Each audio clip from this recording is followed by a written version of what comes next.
En 1989, novembre 89, un événement important était arrivé dans ma famille. C'était la disparition de mon fils et Jérémie David. Et donc, comme selon les conseils du tzaddik, quand quelque chose est détruit, il faut se dépêcher de reconstruire.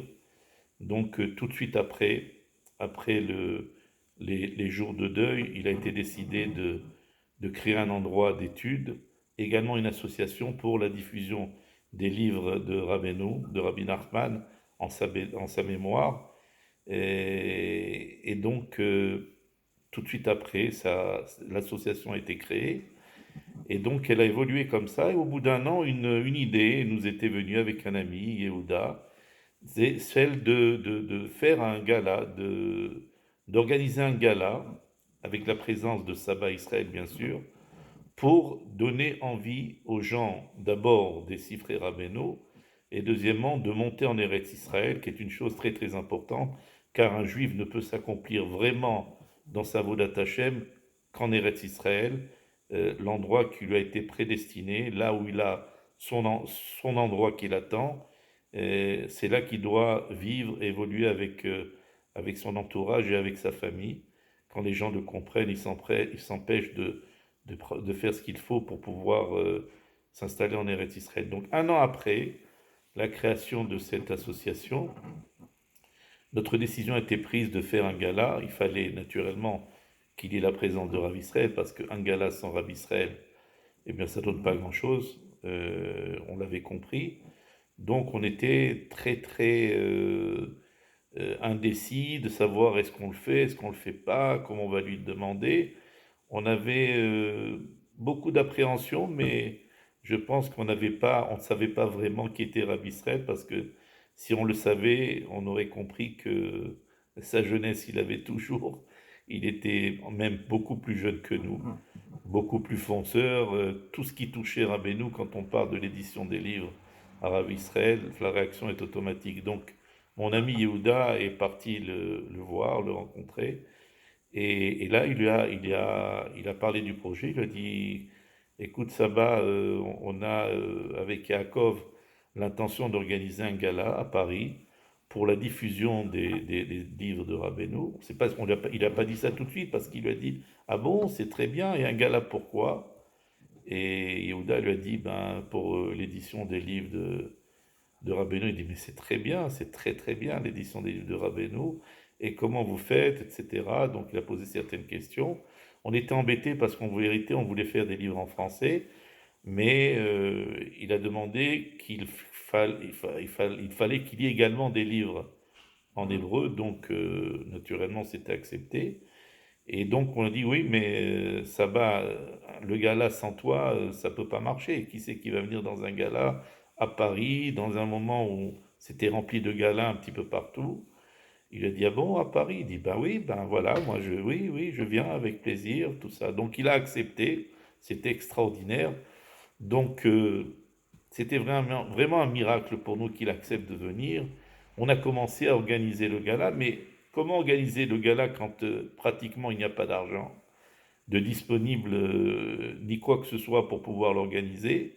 Faire un gala, ça veut dire commander un traiteur, réserver une salle, faire venir un orchestre, beaucoup d'organisations, et dans une période où il y avait beaucoup de galas à Paris, puisque dans la même semaine où nous avions pris la décision d'organiser ce gala, dans la même semaine, il y avait le gala du Rav Ovadia Yosef, le gala du Rav Ackerman des séminaires de jeunes filles, dans la même semaine. Et quand on a parlé de gala, les gens nous ont complètement dissuadés. Ils nous ont dit, mais attendez, gala comment? Mais qui connaît Rav Israël à Paris? Personne ne le connaît. Là, vous avez des personnages importants qui organisent des galas, et les gens en ont marre parce qu'ils sont sollicités, il faut qu'ils payent, chaque entrée de gala, c'est une somme d'argent. Quand ils viennent, vous avez vraiment peu de chance, faites attention, parce que vous allez prendre des risques énormes. Mais cela ne nous a pas vraiment dissuadés de le faire. Et on avait beaucoup de courage, et puis on avait avec nous Saba. Et quand on a Saba avec nous, alors on se sent vraiment très très fort. Donc la décision a été prise. Saba a accepté, il fallait le préparer, lui acheter des beaux vêtements, parce qu'on allait le voir, beaucoup de gens allaient le voir, des beaux vêtements pour la soirée, une belle tenue comme ça, dorée, avec un beau chapeau. Même certains, un ami lui a offert un très beau manteau qu'il avait acheté pour la circonstance pour lui. Et notre ami Guy Azoulay, que Dieu le bénisse. Et bon, entre autres, mais je ne vais pas citer parce qu'il y a eu des aides ailleurs. Donc, chacun de son côté avait fait les efforts pour pouvoir aider ce voyage qui a été organisé. Il fallait complètement le sponsoriser. Donc, comment sponsoriser un gala quand il n'y a pas d'argent? Le mieux, c'est de faire une brochure. En l'occurrence, c'était cette brochure du centre d'édition Breslev. Et dans cette brochure-là, avec ce magnifique tableau de notre ami Yitzhak Besançon, que Dieu le protège et lui donne santé et longue vie. Et donc avec des personnes et des associations ou des gens qui travaillaient, qui devaient financer l'organisation du gala, en leur faisant également à l'intérieur de la brochure une publicité sur leur commerce, etc. Donc on a pris ça en main, ça s'est très très bien passé avec une clinique, avec un restaurateur, avec beaucoup de gens qui ont participé, et on a eu le feu vert pour pouvoir démarrer le gala. Il a été décidé donc en novembre 90. Donc les gens vraiment voulaient nous dissuader. Donc on a commencé à organiser tout ça. Le jour était fixé et il fallait donc voyager. Certaines personnes devaient accompagner Rav Israël parce que un personnage comme Rav Israël, il faut au moins deux personnes pour l'accompagner, les shamashim, les gens qui s'occupaient de lui. On a trouvé les bonnes personnes et on a commencé à organiser ce gala et ce voyage, etc. Au moment de l'organisation, comme ça prenait certaines proportions, il y a des personnes qui avaient eu peur, des gens qui voulaient aider mais qui se sont désistés. Ils ont dit mais vous avez absolument aucune chance. Regardez, dans la même semaine, deux personnages importants, connus beaucoup plus que Rabbi Israël, enfin par rapport aux gens qui avaient l'habitude de suivre. Rabbi Israël était connu par une minorité de personnes, il n'était pas vraiment connu sur le plan de toute la communauté, etc. Donc c'était un petit peu difficile.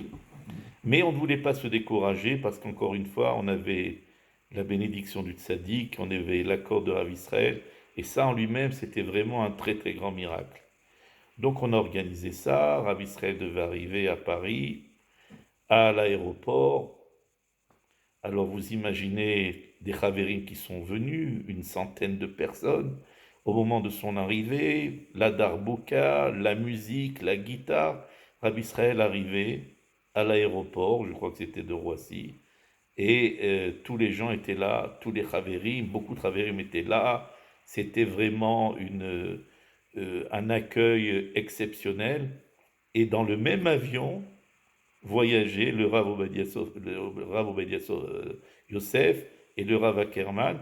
Et un de mes amis est venu chercher le Rav Obadiah Yosef, et je l'ai vu parce que j'étais à côté de lui, et le Rav Obadiah Yosef a dit, mais qui c'est cet homme-là?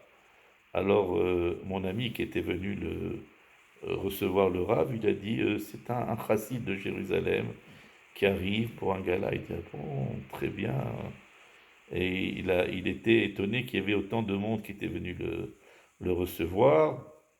Donc, ça s'était très très bien passé. Le moment de la soirée arrive. On se demandait comment on pouvait organiser. On a choisi un orchestre, on a choisi un très bon traiteur. Et il fallait absolument remplir la salle. Comment faire pour remplir une salle de 500 personnes dans une période où il est pratiquement extrêmement difficile de réussir une salle, de réussir une soirée avec, avec tout ce qu'il faut pour l'organisation, etc., les fonds. Certains même ont voulu se désister, m'ont dit, Yaakov, quelqu'un m'a dit, moi je ne peux pas te suivre. Je dis, mais comment tu ne peux pas me suivre? Il m'a dit, mais écoute, non, le risque est trop grand. tu dois remplir une salle de 500 personnes. De toute façon, quand tu vas commander, il faut le payer, le traiteur. Le musicien, il faut le payer. Imagine-toi que les gens ne viennent pas. Tu crois qu'on va être endetté, quoi, des années endetté à rembourser tout ce qu'il y a à faire? Je lui dis, écoute, toi, si tu veux partir, vas-y, moi je continue. Non, moi je suis confiant. Alors, on a commencé à faire les émissions à la radio plusieurs fois. Je crois même qu'il y avait une émission à la télévision, si je me souviens, dans l'émission de Josie Zenberg un matin, Zichron Livracha, et donc également à la radio. Et quand on parlait à la radio, eh bien, il y avait tellement de gens finalement qui s'inscrivaient pour, cette soirée qu'à plusieurs reprises, le standard a sauté à la radio. Eux-mêmes étaient étonnés, ils ont dit mais c'est incroyable, c'est quoi ce mouvement de vouloir participer à une telle soirée dans une période aussi difficile?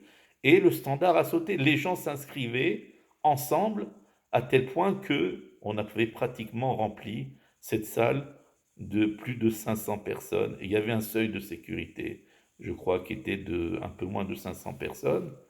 La soirée arrive, les gens affluaient. Certains même avaient payé et mangé ensemble dans une assiette parce qu'il n'y avait plus de place. Et à un certain moment, mon ami, Benny Cohen, est arrivé avec son épouse. Et je ne l'avais pas vu, mais j'avais dit à la personne qui recevait les gens, je leur disais, écoutez, stop, on s'arrête là, nous avons dépassé le seuil de sécurité, on ne peut plus rien, on peut plus recevoir qui que ce soit, on n'a pas le droit.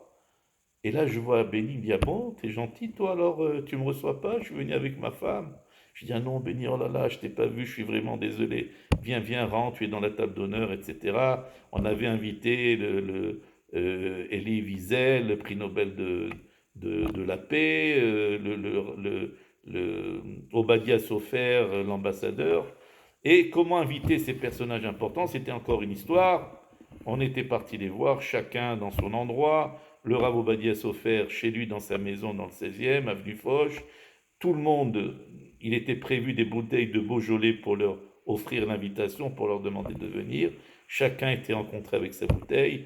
Voilà, on lui offrait la bouteille. Je suis monté dans l'appartement du Rav de l'ambassadeur Obadiah Sofer.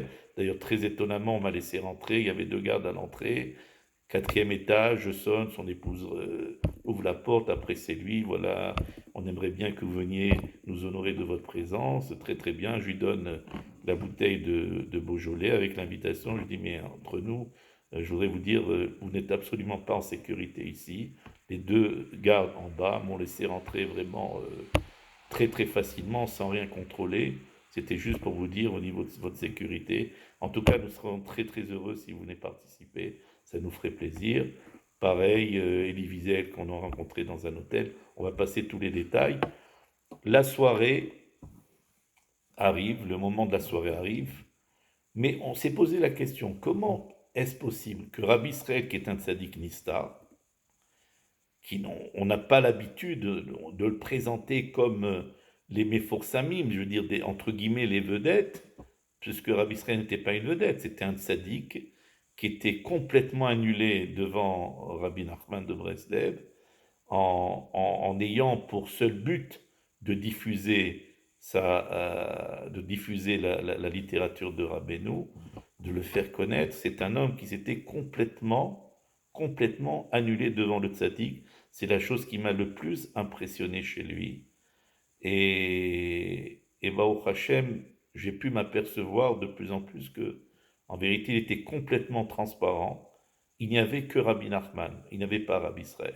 Alors on s'est demandé comment est-ce possible qu'une personne qui est Nistar peut être amenée dans un événement avec autant de publicité, passage à la radio, information, etc. Alors on était vraiment embêtés et même des amis ne voulaient pas participer et ils ont dit non, c'est pas, on fait pas ça chez nous, d'organiser comme d'autres pourraient l'organiser. Alors on est parti poser la question à Rabbi Israël. On lui dit Rabbi Israël, on organise un gala avec toi, mais tu sais qu'on va parler pour le gala, on va parler de toi, on va parler de... Mais il a dit, mais alors sa réponse était de nous dire, mais c'est une mitzvah. de faire la publicité, le pirsum du tzaddik. C'est une très grande mitzvah. Donc, on était tous calmés là-dessus. On avait eu la réponse, même ceux qui étaient opposés, et les choses avançaient. Mais comment allait-il arriver au gala? Comment? Des gens qui l'attendaient, ben c'était comme ça. Il est arrivé, il y avait des escaliers à monter, donc avec sa belle tenue, sa parure comme ça, le vêtement doré, son beau chapeau, et on a commencé à le monter par les escaliers. Il y avait plusieurs marches, une vingtaine de marches. On l'a porté pour le monter dans les escaliers. Les gens l'attendaient dans la salle. Nous étions arrivés à 630 personnes à l'intérieur de la salle, alors que le seuil de sécurité devait ne pas dépasser les 480-500 personnes. Donc certaines personnes étaient debout. Imaginez-vous Rabbi Israël qui arrive dans la salle avec un rictus qui n'a pas arrêté. Ha, ha, ha, ha, ha, ha. Les gens étaient levés, ils ont commencé à taper dans les mains, et ils ont commencé à chanter Nanar, Nachman, Nachman, Miuman. Et j'étais à côté de lui, il me dit Yaakov, mais c'est le plus beau jour de ma vie. Mais ils étaient où tous ces gens il y a 70 ans quand on me jetait des pierres? Je lui dis ça va, ils sont là pour te recevoir, ils sont là pour recevoir le tzaddik, pour recevoir Abénou. Et il était content, il chantait, il rigolait. Tous les gens se étaient levés, ils l'ont reçu, on l'a amené dans la salle, on l'a assis, et il y avait plusieurs personnes qui étaient assises à côté de lui à la table d'honneur. Et le gala a commencé nous avons démarré le gala avec un orchestre magnifique, des ventes également de livres ou de talitot, de certaines choses pour pouvoir ramasser de l'argent et payer ce qu'il fallait payer. Et Baruch Hashem, tout s'était très très bien passé, alors que le résultat des courses, c'est que pour une personnalité, 60 personnes étaient venues, pour une autre personnalité, 40 personnes, et Rabbi Israël Bérodesser, 630 personnes en train de chanter Nanar. C'était vraiment un événement exceptionnel et qui est vraiment gravé dans l'histoire de Rabbi Israël, et c'était une joie pour tout le monde. Alors sachez une chose, c'est que après ce gala, il y a eu des dizaines de familles qui ont fait leur alia pour monter en Eretz Israël. Et à l'occasion de ce gala, il y a un livre qui a été écrit qui s'appelait Le Tzaddik authentique, avec beaucoup de citations du Chaye Moharan, la vie de Rabbi Israël Bérodesser, son rattachement à Rabbeinu, également des passages sur Eretz Israël. Ce livre a été tiré en 1000 exemplaires qui ont été tous vendus au moment de la soirée. Jamais un livre a été vendu aussi rapidement, les gens se jetaient dessus. Il était acheté par 5, par 10, parce que les gens l'offraient, il était en plus à un prix vraiment très très très bas, pour que tout le monde puisse le procurer, et c'était, Baruch Hashem, un Kiddush Hashem, inoubliable. Il y a eu des films qui ont été réalisés, que vous pouvez trouver éventuellement sur les réseaux. Il y a eu également cette brochure qui a été faite et qui a permis de pouvoir réaliser ce gala en vendant des inscriptions sur cette brochure.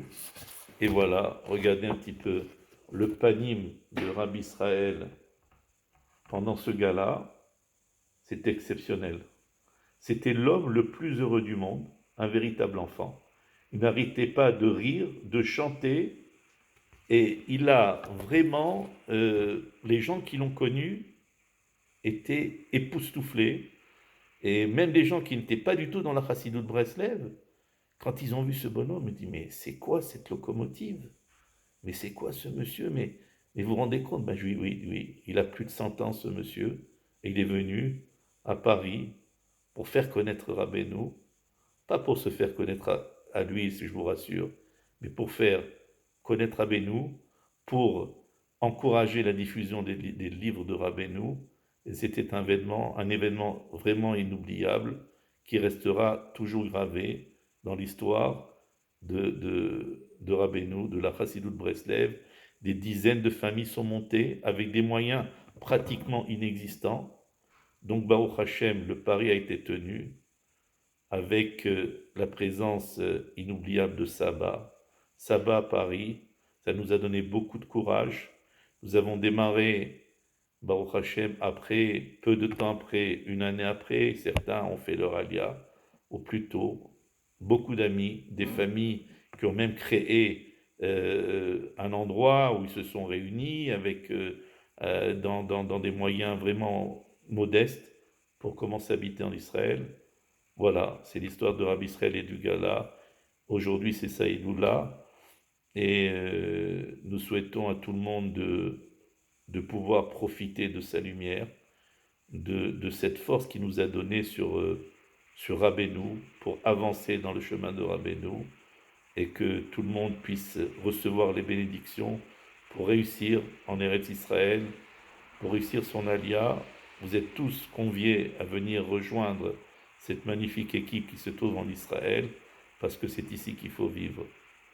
Que Dieu vous bénisse. À très bientôt.